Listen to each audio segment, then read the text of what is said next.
3 years. That was how long the Velcoran Empire believed the human problem was solved. Their reports showed the colonies firmly under control. Earth sent occasional diplomatic messages that were ignored.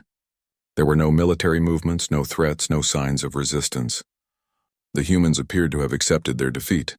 The truth was very different. In the asteroid belt between Mars and Jupiter, construction never stopped.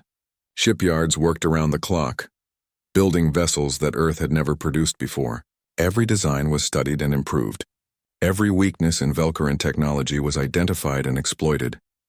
Captain Bora oversaw the construction of 15 massive dreadnoughts. Each ship was 2 kilometers long and packed with weapons.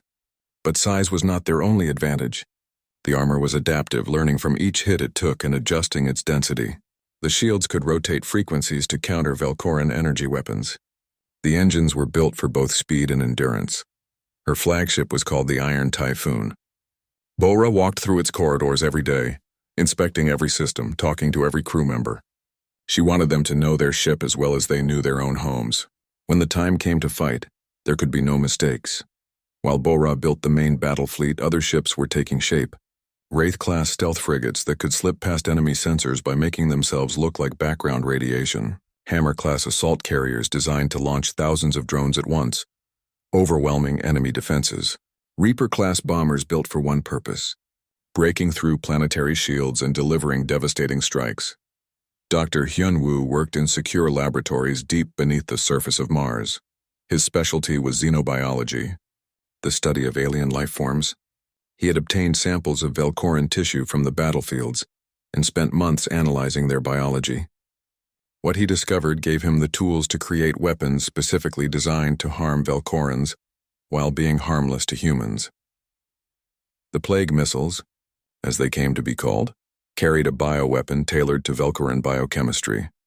It would cause rapid organ failure, killing within minutes. Hyunwoo hated the work. He was a scientist, not a killer. But he remembered the footage from the colony attacks. He remembered the children who died. Sometimes terrible weapons were necessary. Lieutenant Commander Hwan's work was less visible but equally important. His intelligence division operated in the shadows, conducting a secret war that the Velcorans did not even know was happening. Using captured communication equipment, his team had infiltrated Velcoran networks across multiple systems. They learned everything. Fleet positions updated daily, supply routes mapped in detail, defensive weaknesses cataloged and studied, personal information about every important Velcoran commander collected and analyzed. Hwan built profiles on hundreds of officers, learning how they thought, how they fought, what they feared. His agents planted sleeper viruses in 37 military networks. These programs sat dormant, invisible to Velcoran security systems. But when activated, they would cause chaos. Navigation systems would fail. Communications would broadcast false information. Automated defenses would malfunction. The Velcoran military would be fighting blind. Using stolen identification codes, human scout ships moved freely through Velcoran space. They appeared on sensors as routine cargo vessels or patrol ships. No one questioned them. No one looked closely. The humans cataloged every military installation, every fleet position, every vulnerability. Sergeant Major Da-Yun trained the soldiers who would fight the war. Her ghost battalion consisted of 3,000 warriors, each one a weapon forged through brutal preparation. They trained in high-gravity chambers that made Earth's already heavy pull feel even worse. They fought in toxic atmospheres, extreme temperatures, total darkness. They learned to use every weapon, human and alien. Da-Yun's training philosophy was simple: make training harder than combat. If her soldiers could survive her exercises, they could survive anything the enemy threw at them. She pushed them to their limits and beyond. Some broke, most adapted. All of them became harder than steel. They specialized in boarding actions and close-quarters combat. This was where humanity's Deathworld adaptations would shine brightest. In tight corridors and cramped spaces, human strength, speed, and endurance would overwhelm enemies bred for open battlefields.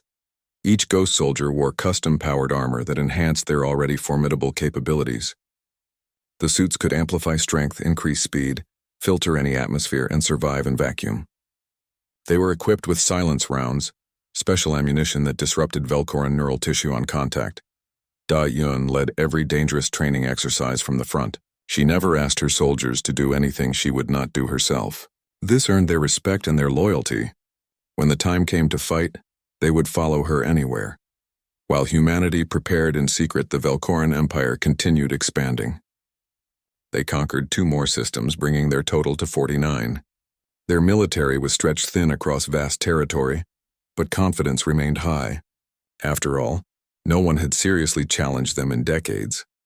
Commander Velinor, who had led the raids on human colonies, was promoted and given command of a larger fleet. His concerns about human resistance were dismissed as excessive caution. The casualties his forces suffered were forgotten. In Velcoran military academies, the human campaign was taught as an example of a perfect operation. Science prelate Thornix remained troubled. He continued his research in isolation, watching for any sign that the humans were preparing something. He noticed small anomalies in deep space, sensor ghosts that appeared and disappeared, energy readings that did not quite match background radiation. But when he reported these findings, they were dismissed as equipment errors. The prelate knew something the High Council refused to accept. Silence did not mean surrender. For a species that evolved through persistence hunting, patience was a fundamental survival skill. Humans knew how to wait, they knew how to plan. And when they struck, it would be devastating. As the 3rd anniversary of the raids approached, Admiral Tae-young called his senior staff together. They gathered in the command center deep inside Ceres, the largest asteroid in the belt. The room was packed with officers, scientists, and intelligence analysts. Tae-young activated the main display. A 3-dimensional map of Velcoran space appeared, showing dozens of star systems. Red icons marked military installations, fleet positions, and supply routes. There were hundreds of targets.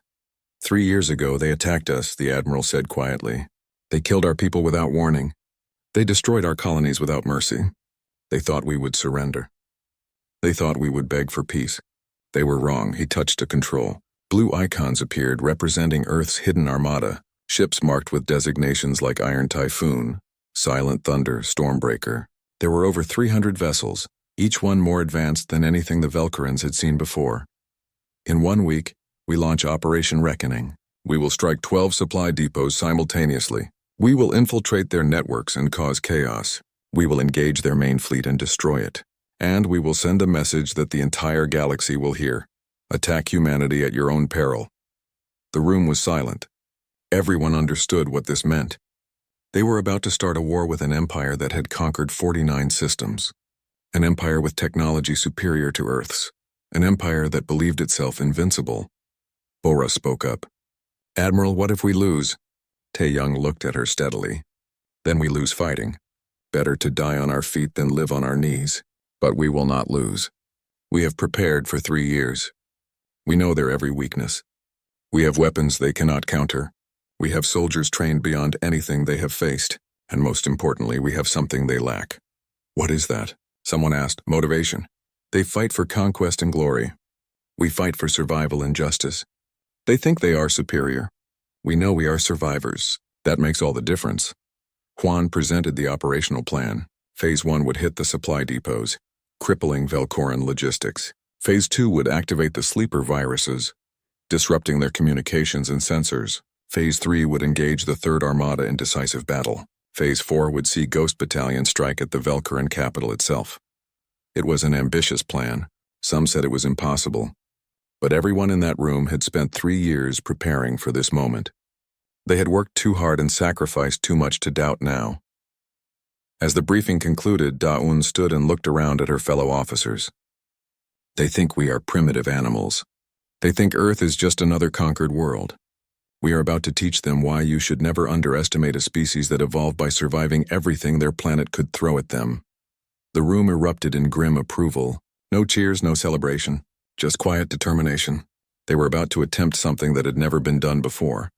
A supposedly inferior species was going to challenge a galactic empire.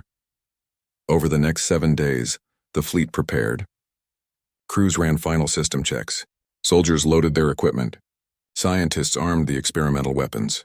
Intelligence operatives sent final reports from deep inside Velcoran space. Admiral Tae-young visited every ship, speaking to the crews. He wanted them to see his confidence. He wanted them to know he believed in them. And he wanted them to understand what they were fighting. The attack began with silence. Across 12 different systems, Velcoran supply stations conducted their routine night operations. Sensors showed clear space. No threats, no unusual activity. Just another boring shift watching empty corridors and automated cargo systems. Then the darkness tore open. Wraith-class stealth frigates dropped out of hyperspace with perfect timing, their cloaking fields dissipating as they unleashed devastating strikes. The supply stations, lightly defended and completely unprepared, exploded in brilliant flashes of light. Thousands of tons of ammunition, fuel and equipment vanished in seconds. Before any Velcoran commander could process what was happening, the human ships vanished back into hyperspace. The entire operation took less than 10 minutes. 12 critical supply depots were gone. The Velcoran Third Armada lost nearly half its ammunition reserves and fuel supplies instantly. Confusion spread through Velcoran space. Who had attacked? How had they penetrated their defenses? Where would they strike next? Communication networks flooded with damage reports and panicked requests for orders. 6 hours later, while the Velcorans were still trying to understand what had happened, Lieutenant Commander Juan initiated Phase 2. With a single encrypted transmission, sleeper viruses activated across 37 military networks. Chaos erupted. Navigation systems reported false ship positions. Communication channels broadcast phantom warnings of attacks that were not happening. Automated defenses turned against their own vessels. Fleet coordination collapsed as officers received contradictory orders from systems they could no longer trust. Most devastating was the message that played on every Velcoran military frequency. In perfect Velcoran dialect, the same words repeated over and over. You attacked our worlds. You killed our people. Now we are coming for you. Nowhere is safe. No one can help you. Humanity remembers. On the bridge of his flagship, Commander Velanor watched his screens flicker and fail. Power systems went offline for 18 terrifying minutes. When they came back online, his tactical display showed 14 of his cruisers had jumped away from their positions, responding to false emergency signals. His communications officer reported that 3 years of tactical planning data had been corrupted or erased. His navigation systems were showing phantom contacts that appeared and disappeared. His automated cargo ships were flying in random directions, wasting precious fuel. Who was doing this? His executive officer demanded. Velanor knew. He had read the reports from the colony raids. He had seen how fiercely the humans fought. He had warned his superiors that these creatures were more dangerous than they appeared. Now his worst fears were coming true. The humans, he said quietly. It is the humans. 6 hours after the cyber attack began, Admiral Tae-Young's main battle fleet emerged from hyperspace. 300 warships arranged in perfect formation appeared at the edge of Velcoran Third Armada's staging area. Their weapons were already charged and locked on target. On the bridge of the Iron Typhoon, Captain Bora watched her tactical displays. The Velcoran forces were scrambling to respond, but they were out of position, low on supplies, and their communications were compromised. Everything had gone according to plan. All ships. Admiral Tae-Young's voice came across the fleet channel. Fire when ready. Show them what Deathworlders can do. The human fleet opened fire.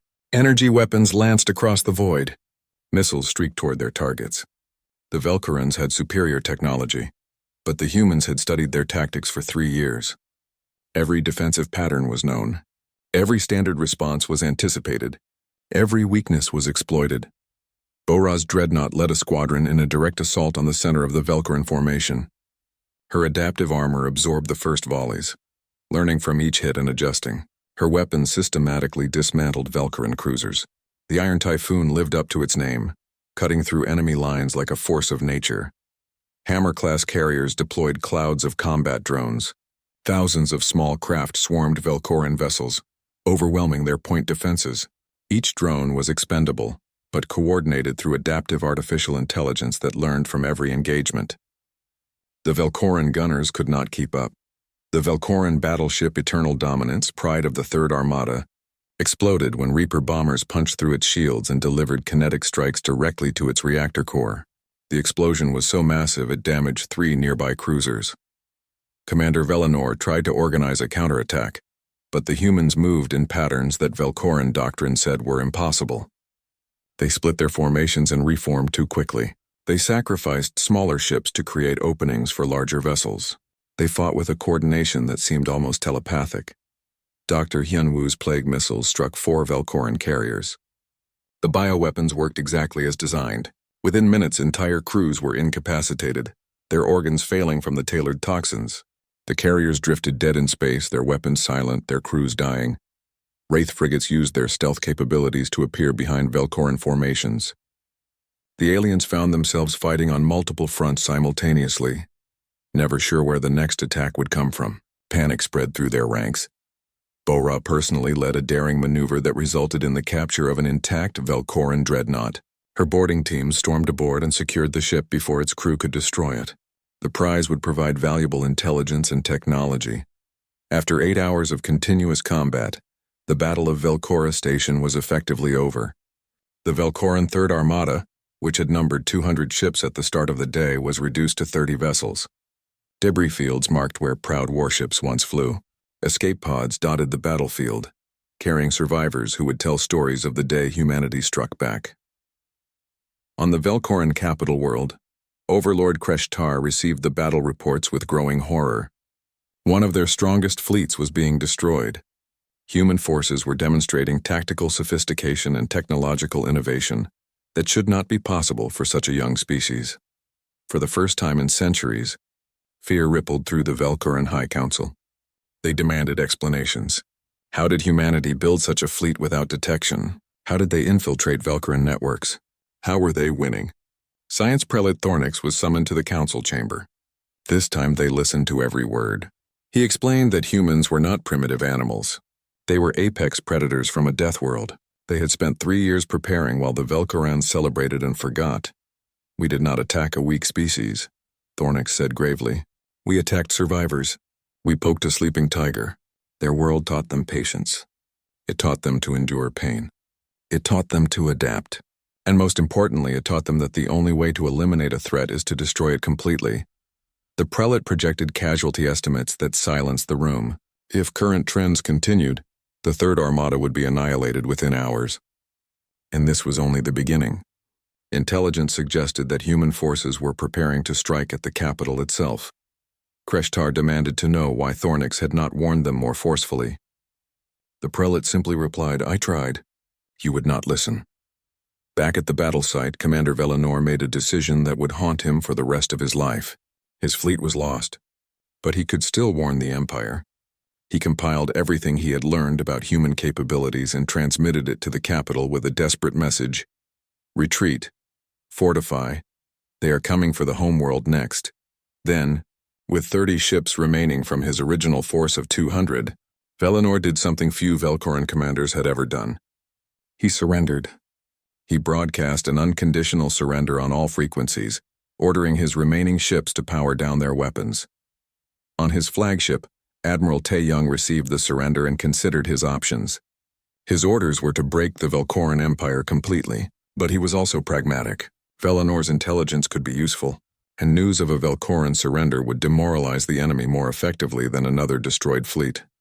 Cease fire, Tae-Young ordered. Accept their surrender. But make it clear, any ship that powers up weapons will be destroyed immediately. The human fleet held position, weapons still hot, as Velcoran ships drifted powerless in the void. Bora watched the tactical display and allowed herself a grim smile. They had won the first major engagement. Admiral, she said quietly, we are receiving multiple hyperspace signatures. More Velcoran reinforcements are on the way. Tae-Young's expression did not change. Good, let them come. We will teach them the same lesson. Humanity does not forgive, and humanity does not lose. The human fleet began preparations for the next wave.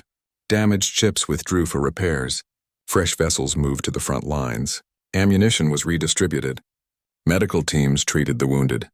Everyone knew this was just the beginning, but something else was happening across the galaxy. In the Velcoran capital, Overlord Kreshtar was writing a message he never thought he would send.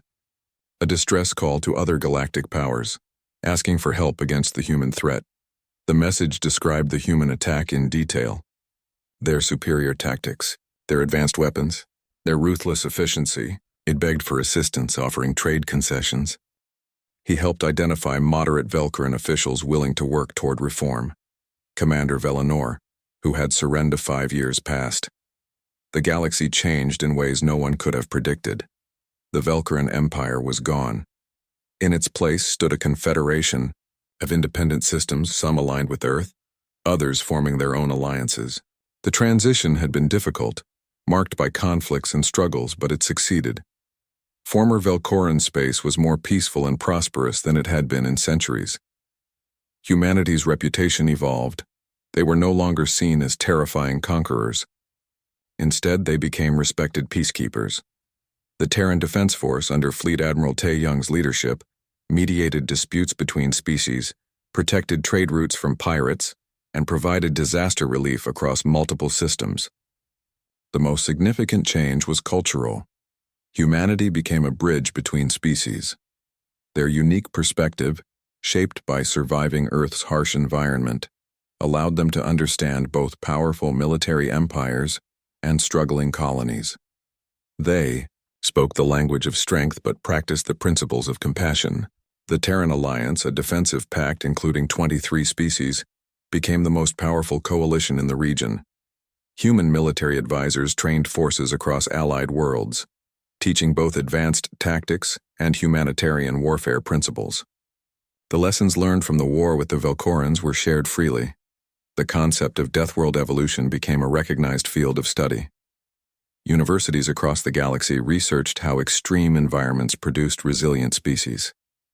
Earth became famous not just for its warriors but for its scientists, artists, and philosophers. Fleet Admiral Tae Young transitioned from warrior to statesman. He still maintained his military position, but spent more time in diplomatic negotiations than combat operations. He used the same strategic mind that won the war to build lasting peace. On the 5th anniversary of the victory, Tae Young visited the memorial on New Sol. The colony had been completely rebuilt and was more prosperous than before. He stood before the monument listing the names of those who died in the original attacks. "We kept our promise," he whispered to the fallen. "We made them pay, and then we built something better.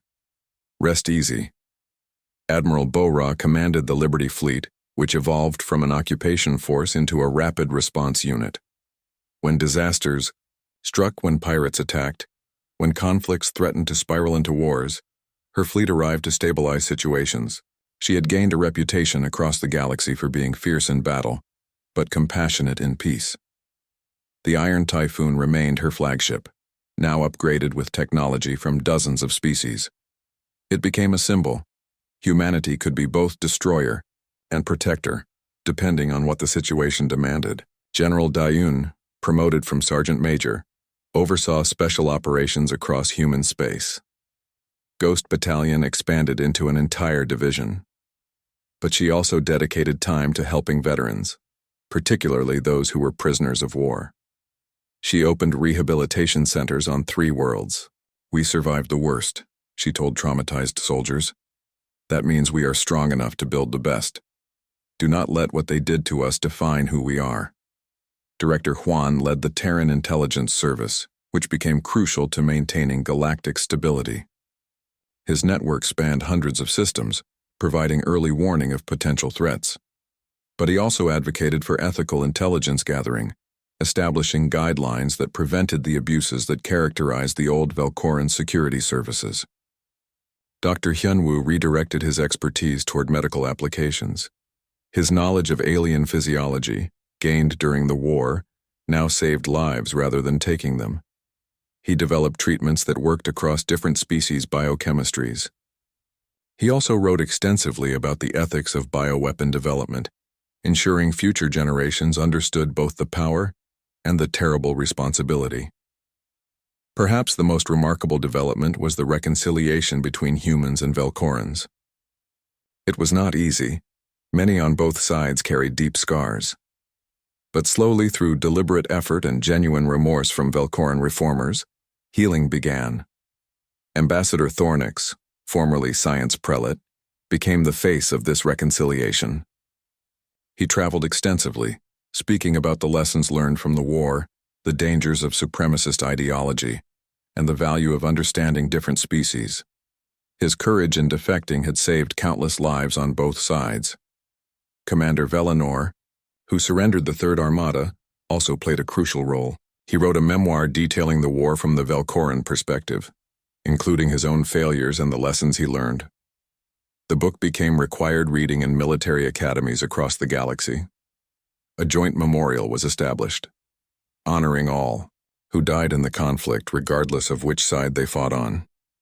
Exchange programs allowed young Velcorans to study on Earth and young humans to study on reformed Velcoran worlds. Artists created powerful works addressing their society's crimes, helping their people confront a dark past.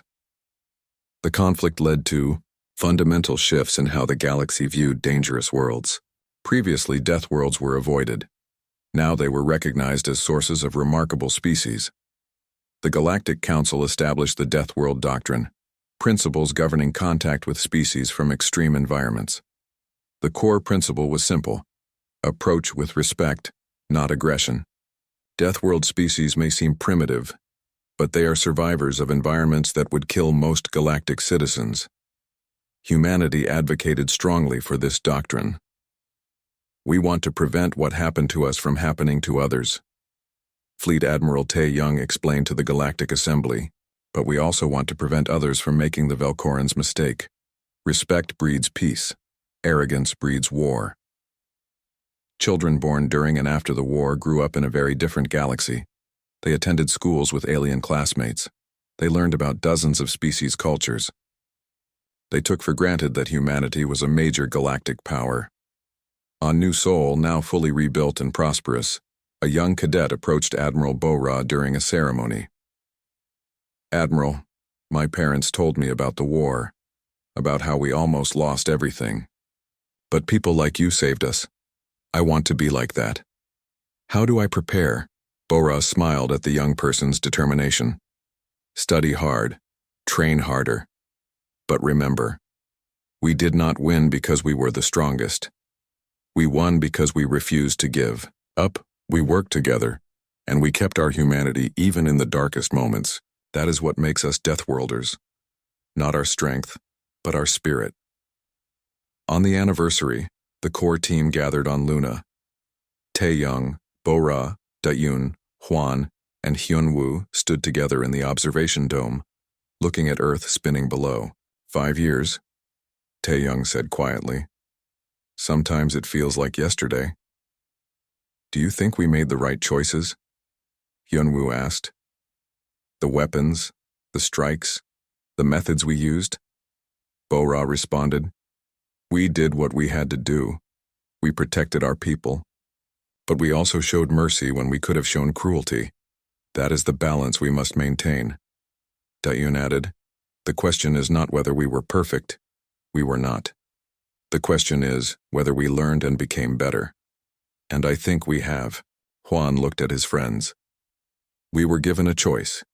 Become monsters to defeat monsters, or find a way to win while keeping our humanity. We chose the harder path. And that is why we are still standing here together." Far across the galaxy, in a small settlement on a former Velcoran world, a human teacher stood before a mixed-species class. She was teaching them history. "The war between humanity and the Velcoran Empire changed everything," she explained. "It taught the galaxy important lessons about respect, about the dangers of arrogance, and about the strength that comes from surviving difficult environments." A young Velcoran raised their hand. "Teacher, why did the humans show mercy? After what my people did, they could have destroyed us." The teacher smiled. "Because humans understand something important. True strength is not about dominating others. It is about protecting those who need protection, showing mercy to those who deserve it, and building something better than what came before." She activated a holographic display showing Earth. This is humanity's homeworld. It is classified as a Class 12 death world, one of the most dangerous environments in the galaxy. Everything evolved to survive conditions that would kill most of us within hours. But humanity did not just survive. They thrived. They built civilizations, created art, developed technology, and reached the stars. And when they were attacked, they showed the galaxy what Deathworlders are truly capable of. A human child spoke up. My grandmother fought in the war. She says the most important thing we learned is that we are stronger together than apart. The teacher nodded. Exactly right. The war could have created eternal enemies. Instead, it created the foundation for lasting peace. Not because the Velkorans were defeated, but because both species learned from their mistakes and chose to build something better. The galaxy moved forward. New conflicts arose and were resolved. New species joined the galactic community. Technology advanced. Societies evolved. But the lessons of the war remained relevant. In military academies across hundreds of worlds, the campaign was studied as a masterclass in strategy and tactics. In diplomatic institutions, the peace process was held up as an example of successful reconciliation. And across the galaxy, the term Deathworlder had evolved into a compliment, suggesting resilience and adaptability. Humanity continued to grow, explore. The Velkoran capital world was beautiful by galactic standards. Low gravity made movement effortless. Clean atmosphere smelled of exotic flowers. Temperate climate required no environmental suits. Minimal predators meant the population lived without fear. It was paradise for the delicate Velkoran physiology. It was also the perfect hunting ground for Deathworld predators. Sergeant Major Da-Yun and her ghost battalion arrived during the local night cycle. Their insertion craft, cloaked and silent, dropped them from high orbit. They hit the atmosphere at speeds that would have killed most species. Their powered armor absorbed impacts that would shatter normal bodies. They landed in the capital city without triggering a single alarm. Lieutenant Commander Juan's Cyber Warfare Division had already blinded the planetary defenses. Sensors showed nothing. Security systems reported all clear. The Velkorans had no idea that 3,000 human soldiers were now moving through their capital. Da-Yun led the primary strike team toward the Imperial Palace. They moved through abandoned industrial sectors, using the shadows and empty buildings to mask their presence. Within 30 minutes, they had established safe houses throughout the city. The Velkoran capital was built for comfort, not defense. Buildings had large windows and open spaces. Security relied on technology rather than physical barriers. Guards were trained to handle protesters and criminals, not military assault teams. When ghost teams began operations, the Velkorans discovered they were completely unprepared. Humans climbed sheer walls using strength that seemed impossible in the low gravity. They went days without sleep, operating continuously while Velkoran security forces needed rest. They infiltrated areas that should have been impenetrable. Ghost Team Sigma infiltrated the main military command center by climbing the exterior of a 300-meter tower. Velkoran security protocols deemed such an approach impossible. No species had the strength and endurance to make that climb, but humans did. They reached the top in 2 hours and planted surveillance devices throughout the facility. Ghost Team Delta encountered a Velkoran quick response force. The engagement lasted less than a minute. Using close-quarters combat techniques, the humans eliminated the entire unit without firing a shot. Velkoran guards were found dead with broken necks and crushed armor. Their weapons had not even left their holsters. Ghost Team Omega rescued captured human colonists from a prison facility. They breached the walls, neutralized the guards, and extracted 17 prisoners who had been held since the initial raids. The operation took 12 minutes. By the time Velkoran reinforcements arrived, the team was already gone. Reports began flooding into Velkoran security headquarters. Ghost sightings, armored figures moving through shadows, guards disappearing from their posts, facilities being penetrated without triggering alarms. Panic spread through the capital's security forces. In his laboratory, Science Prelate Thornix made a decision that would change his life forever. He had watched his warnings ignored. He had seen his people rush toward disaster. He could no longer stand by. Using secure communication systems, he broadcast on a frequency that Lieutenant Commander Juan's division had been monitoring. The message was simple: I wish to defect. I have information that can save lives on both sides. 12 hours later, Da-Yun herself extracted Thornix from his laboratory complex. The prelate expected to be treated as a prisoner. Instead, Da-Yun showed him respect. You tried to warn them, she said simply. That took courage. Thornix provided critical intelligence. Complete schematics of the Imperial Palace, security system layouts, secret escape routes. Most importantly, He revealed that Overlord Kreshitar had activated doomsday protocols. If the capital fell, automated systems would destroy every human colony the Velkorans had conquered. Dayun immediately transmitted this information to Admiral Tae-young. The timeline had just become critical. They needed to capture the Velkoran leadership before those protocols could be executed. Armed with Thornix's intelligence, Daun coordinated a simultaneous assault on the Imperial Palace. 3 teams, 3 different approaches, all timed to the second. The palace was the most heavily defended location in the Velkoran Empire. Multiple shield layers protected it from orbital strikes. Automated defense turrets covered every approach. A garrison of 5,000 elite guards patrolled its halls. Hardened bunkers could withstand siege weapons. Taking it should have been impossible. But Ghost Battalion had trained for exactly this scenario. At 3 in the morning local time, Juan's Cyber Warfare Division initiated massive electronic warfare. Palace sensors went blind. False alarms triggered throughout the complex. Security forces responded to phantom threats while real dangers approached unseen. Ghost Team Alpha, led by Daun, breached through underground maintenance tunnels. Velkoran security had considered these passages too small for combat operations. They forgot that humans were smaller and more flexible than most galactic species. Ghost Team Beta used grappling equipment to scale the palace's exterior walls. They moved with speed that shocked Velkoran defenders who spotted them. By the time guards could respond, the humans were already inside. Ghost Team Gamma infiltrated through the main gate using captured Velkoran identification codes and armor. They walked in disguised as reinforcements. By the time anyone realized something was wrong, they had already disabled the primary security systems. Once inside, the 3 teams moved with devastating efficiency. Velkoran guards were incapacitated with non-lethal weapons when possible. When necessary, they were killed quickly and quietly. Ghost soldiers advanced through corridors that were supposed to be impregnable. Dayun reached the High Council chamber to find Overlord Kreshitar and his advisors barricaded inside. The door was reinforced durasteel designed to withstand artillery strikes. She did not waste time trying to breach it conventionally. Her team used precision plasma cutters to create an entrance through the ceiling. They dropped down from above into the chamber. Elite guards opened fire immediately, but their weapons were not powerful enough to penetrate human-powered armor designed to survive Earth's deadliest environments. The firefight lasted less than 2 minutes. When it ended, Daun stood before Overlord Kreshitar himself, the being who had ordered the attack on human colonies. The leader who had dismissed humanity as primitive animals. "You are beaten," Daun said quietly, her weapon trained on the Overlord. "Your fleet is destroyed. Your capital is compromised. Your people are terrified. Now you will do exactly what we tell you, or Admiral Tae-young's fleet will turn your homeworld into a monument to the cost of attacking humanity."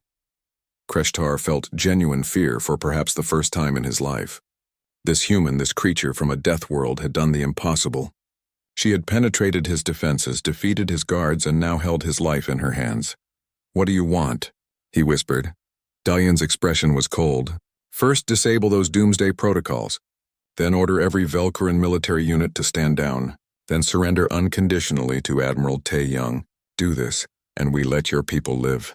Refuse, and we show the galaxy what happens when you make enemies of Deathworlders." Kreshitar looked at his advisors. They were terrified. His guards were dead or disabled. His defenses had failed. The humans had won. With shaking hands, he accessed the control systems and disabled the doomsday protocols. Then he recorded a message that would be broadcast across the entire Velkoran Empire. A formal declaration of unconditional surrender. 12 hours later, Admiral Tae-young's fleet entered orbit around the Velkoran homeworld unopposed. The planet's defenses were dark. Every military vessel had powered down its weapons. The once mighty Velkoran Empire had fallen. On the bridge of the Iron Typhoon, Captain Bora stood beside the Admiral, watching the planet below. "We won," she said quietly. "We actually won." Tae-young nodded slowly. "Yes, but this is not just about victory. This is about sending a message. Every species in the galaxy is watching. They are seeing what happens when someone attacks humanity. They are learning that we do not just defend ourselves. We overwhelm our enemies so completely that no one will ever make the same mistake again." Across the galaxy, the news spread. The Velkoran Empire, which had dominated its region of space for 3 centuries, had been brought to its knees in less than a month. By humans. By a species most powers had never heard of. By Deathworlders. Diplomatic channels exploded with activity. Every major power sent urgent communications to Earth. Some requested alliances. Some offered trade agreements. Some hastily apologized for previously dismissive attitudes. The message was clear. Humanity was no longer a backwater species to be ignored. They were a force to be reckoned with. But for Admiral Tae Young and his team, the hardest work was just beginning. Winning the war was one thing. Building a lasting peace was another. The Velcoran Empire controlled 49 systems. Millions of civilians depended on infrastructure that had just collapsed. Simply destroying everything would create chaos. Tae Young had no interest in becoming an occupying force. Humanity had fought for justice, not conquest. Now they needed to prove they could be merciful in victory as they were ruthless in war. Science Prelate Thornix, having proven his value through his defection, became a key advisor. The throne room of the Velcoran Empire was built to impress. Black crystal walls rose 50 meters high, reflecting the light of 1,000 floating orbs.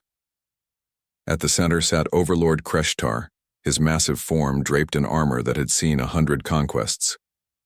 Around him, his war council waited in silence. Commander Velinor stepped forward and activated the holographic display. A small blue planet appeared, spinning slowly in the air. Earth, they called it. A yellow sun warmed its surface. One moon circled nearby. The humans, Velinor said, they have 3 colonies near our border.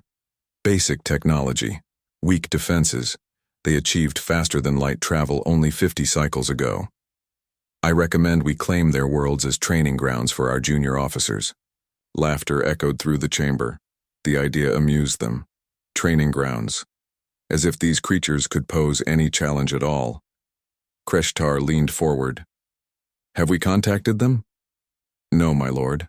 They are primitives, not worth the effort of diplomacy. The Overlord nodded.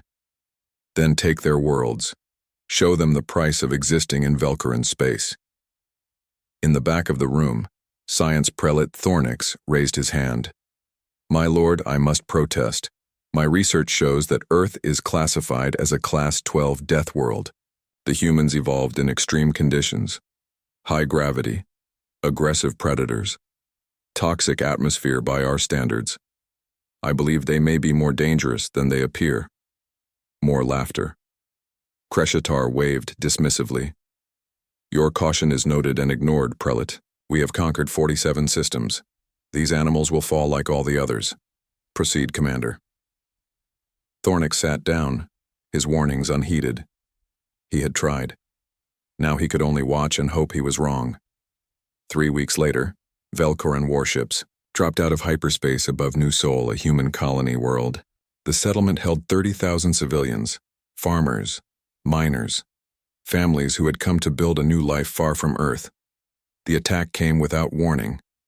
Velcoran soldiers, bred for war and standing 8 feet tall, descended in armored dropships. They expected the colonists to surrender immediately. After all, what chance did farmers have against trained warriors? They learned their first lesson within the first hour.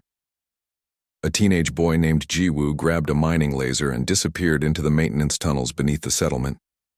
For 3 hours, he moved through passages too small for the Velcoran warriors in their heavy armor. He struck from shadows, cutting down soldiers with precise shots, then vanishing before they could respond. By the time they cornered him, Jiwoo had killed 17 warriors. He died fighting, refusing to surrender even when wounded. At Haven's Gate, the second colony, the humans did something the Velcorans never expected. When the enemy army gathered in the valley below the main dam, the colonists opened the floodgates. Billions of gallons of water crashed down on the Velcoran forces. Their powered armor, designed to protect against weapons, became death traps. They drowned by the hundreds. The third colony, Prosperity Station, was an orbital facility. When Velcoran boarding parties breached the hull, the human engineers made a terrible choice. They sabotaged the reactor core. The explosion killed everyone on the station, humans and Velcorans alike. 300 enemy soldiers died in an instant. Commander Velinor stood on the bridge of his flagship, reading the casualty reports. His forces had won. All 3 colonies were now under Velcoran control. But the cost made him uncomfortable. He had lost over 500 warriors, against farmers and miners. The resistance had been fierce beyond anything he had encountered before. He recorded a report for his superiors. The humans fought with unusual ferocity. They seemed to have no fear of death. They used their environment as a weapon. They set traps using knowledge of local terrain. When cornered, they chose death over surrender. I recommend we study these creatures more carefully before engaging them again. Back on the Velcoran homeworld, his report was filed away and forgotten. The High Council cared only that the mission succeeded. A few hundred casualties meant nothing. The humans were beaten. The matter was closed. On Earth, the reaction was very different. The Terran Assembly convened an emergency session. Representatives from every nation gathered in Geneva. The holographic displays showed footage from the attacks. Burning settlements, dead colonists, children who would never go home. Admiral Tae Young sat at the military briefing table, his face carved from stone. He had seen war before. He had lost people he loved to violence. But this was different. This was an act of pure arrogance. The Velcorans had not even bothered to contact Earth. They simply took what they wanted and killed anyone who resisted. "We need to strike back immediately," one general argued. "Show them they cannot attack us without consequences." Tae-Young shook his head. "No, if we attack now, we lose. They have better ships, better weapons, better technology. We need time." "Time for what?" another asked. "To prepare, to learn, to build." Tae-Young stood and pointed at the star map. "The Velcorans think they have already won. They think we are broken. Good. Let them believe it. While they celebrate their victory, we will prepare for war. A real war. And when we are ready, we will show them what happens when you attack a Deathworld species." The assembly voted. Tae-Young was appointed Supreme Commander of the Terran Expeditionary Fleet. His orders were simple: prepare Earth for war, build an armada capable of defeating the Velcoran Empire, and make sure no one ever underestimated humanity again. He assembled his team carefully. Captain Bora, who had survived the attack on her home colony by fighting her way through Velcoran soldiers with nothing but a steel pipe and pure rage.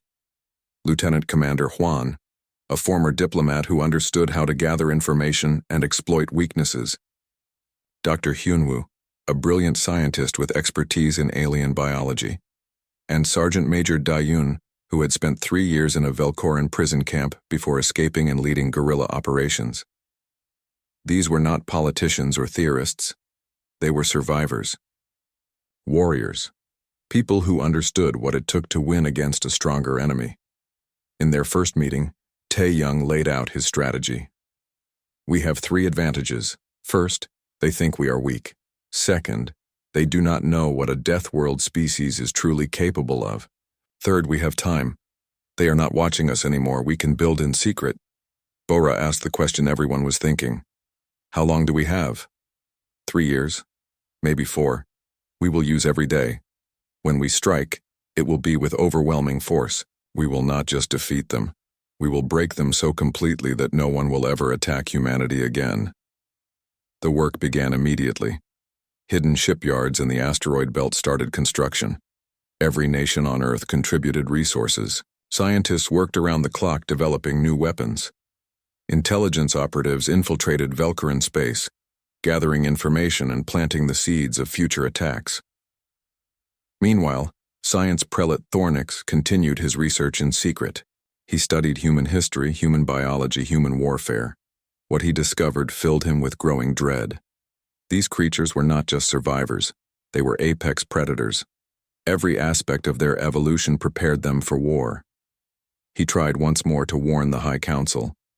He presented his findings. Humans could run for hours without stopping, tracking prey until it collapsed from exhaustion. Their immune systems could fight off diseases that would kill most galactic species in days. Their bones were dense and strong, their muscles packed with power. They healed quickly from injuries that would cripple others. Most frightening of all, Humans were pack hunters who formed powerful emotional bonds. They would sacrifice themselves for their group. They held grudges across generations, and they had an instinctive understanding of tactics and strategy. The council listened this time. They did not laugh, but they still did not believe. "You worry too much, Prelate," Kreshtar said. "We have their colonies. We control their space.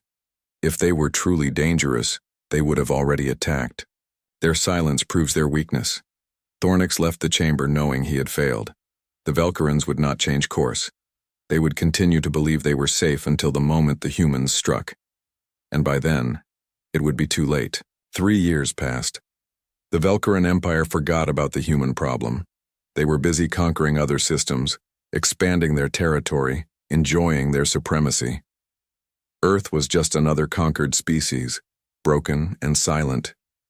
But in the darkness of space, hidden among the asteroids and dead moons, Admiral Tae-Young watched his armada take shape.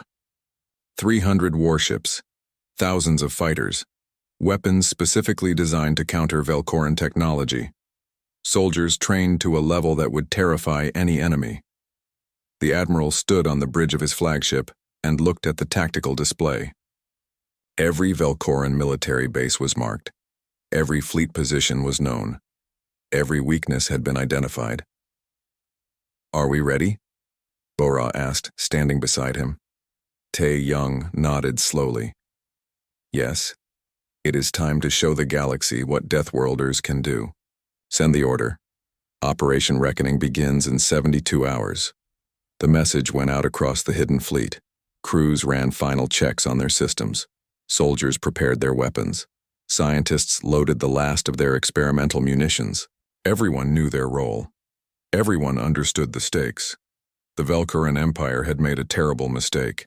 They had attacked humanity thinking they were weak. They had killed human civilians thinking there would be no consequences. They had dismissed Earth as prime.